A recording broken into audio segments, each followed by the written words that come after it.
The Blacksmith model is similar to the famous Iron Ranger without the toe cap,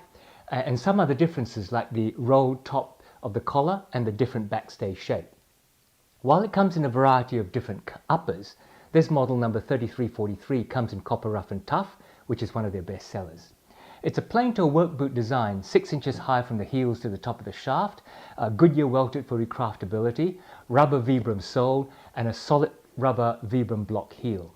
It uses the same Red Wing number 8 last as the Iron Ranger, which means it has this bulbous toe box shape and takes on an immediate work boot aesthetic, especially in this copper rough and tough leather, which just adopts patina like there's no tomorrow.